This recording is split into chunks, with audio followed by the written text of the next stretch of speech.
सम्मान कैपिटल को supreme court से लगा जोर का झटका। सुप्रीम कोर्ट ने सीबीआई को दिए एफआईआर फाइल करने के निर्देश।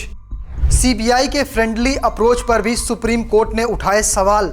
सुप्रीम कोर्ट से सम्मान कैपिटल को तगड़ा झटका लगा है। सम्मान कैपिटल को पहले India bulls housing finance limited के नाम से जाना जाता था। एक जनहित याचिका में कंपनी के खिलाफ कई गंभीर वित्तीय अनियमितताओं को नजरअंदाज करने का आरोप लगाया गया है। सुप्रीम कोर्ट ने इस मामले में सीबीआई को एफआईआर फाइल करने के निर्देश दिए हैं। कोर्ट के फैसले के बाद सम्मान कैपिटल के शेयर धारकों को भी जोर का झटका लगा है। चलिए आपको इस वीडियो में इस खबर के बारे में विस्तार से दिखाते हैं। एनबीएफसी सेक्टर की कंपनी सम्मान कैपिटल के शेयर में बुधवार यानी 19 नवंबर को तेज गिरावट देखने को मिली थी। कारोबार के दौरान कंपनी के शेयर 13.5% तक गिरकर 158.19 रुपए के स्तर पर आ गए। ये गिरावट कंपनी को सुप्रीम कोर्ट से लगे झटके के बाद आई है। सुप्रीम कोर्ट ने सुनवाई के दौरान सीबीआई और एमसीए यानी कॉर्पोरेट मामलों के मंत्रालय को दोस्ताना जांच पर भी गंभीर सवाल उठाए हैं। अदालत ने कहा है कि कंपनी पर जिस तरह के गंभीर आरोप लगे हैं उसमें जांच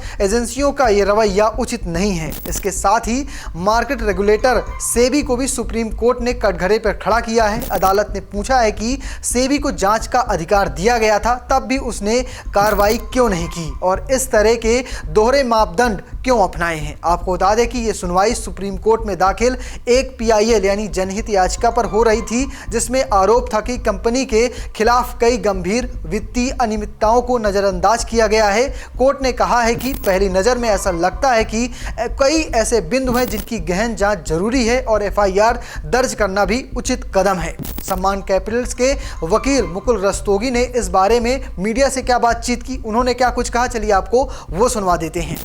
जहाँ तक सम्मान कैपिटल का वास्ता है तो ये एक पब्लिक लिस्टेड कंपनी है। ये डिफ़ॉल्टर नहीं है किसी भी सर्कमस्टांस में, किसी का पैसा देना नहीं है।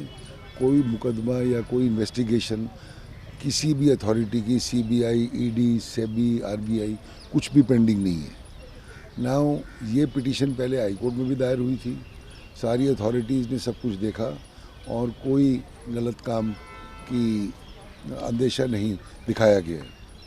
सुप्रीम कोर्ट में पिटिशनर जो है उसने ये एलिगेशन लगाई कि इस कंपनी के जो पुराने प्रमोटर थे मिस्टर समीर गहलोत, वो इंडिया से भाग गए और वो इंग्लैंड में रहते हैं और उनके बड़े एसेट्स वगैरह हैं। तो कोर्ट ने कहा कि भी एक बार दोबारा जांच हो जाए, लेकिन हमने कोर्ट से ये दरख्वास्त करी और कोर्ट ने ऑर्डर रिकॉर्ड किया है। अपने ऑर्डर में ये लाइन रिकॉर्ड करी है कि कोर्ट ने कोई ऑब्जर्वेशन उस एलिगेशंस के मुतालिक नहीं दी है और ये अथॉरिटीज़ जो है फिर से उसकी एलिगेशन देख लें। हमें उससे कोई एतराज़ नहीं है क्योंकि हमारे खिलाफ कोई किसी भी अथॉरिटी की कोई एलिगेशन आज नहीं है। तो जहाँ तक सम्मान कैपिटल का हिसाब है का वास्ता है, उन्होंने पहले भी कहा था और अब भी कहते हैं कि उनके खिलाफ कोई एलिगेशन नहीं है। चाहे सीबीआई दोबारा देखे, 3 बार देखे, हमें उससे कोई एतराज़ नहीं। सर, रेगुलेटर्स ने क्लीन चिट दे दी, उसके बाद भी कोर्ट ने देखिए हाई कोर्ट के सामने सब रेगुलेटर्स ने क्लीन चिट दी, चाहे सेबी है, चाहे आरबीआई है, चाहे एमसीए है और क्रिमिनल इन्वेस्टिगेटिव एजेंसी, सब ने क्लीन चिट दी। लेकिन ये एक नया एंगल इन्होंने रेज़ किया कि जी वो मिस्टर गहलोत यहाँ से भाग गए हैं।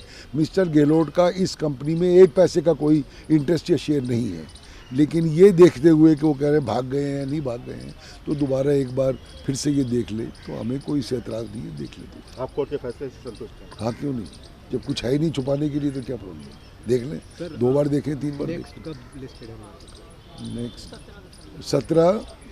17 दिसंबर, तो तब तक आ जाएगी। दूध का दूध और पानी का पानी हो जाएगा, क्या प्रॉब्लम। फिलहाल आप कैसे देखते हैं पूरी खबर को कमेंट बॉक्स में लिखिएगा और चैनल को सब्सक्राइब करना बिल्कुल मत भूलिएगा। धन्यवाद।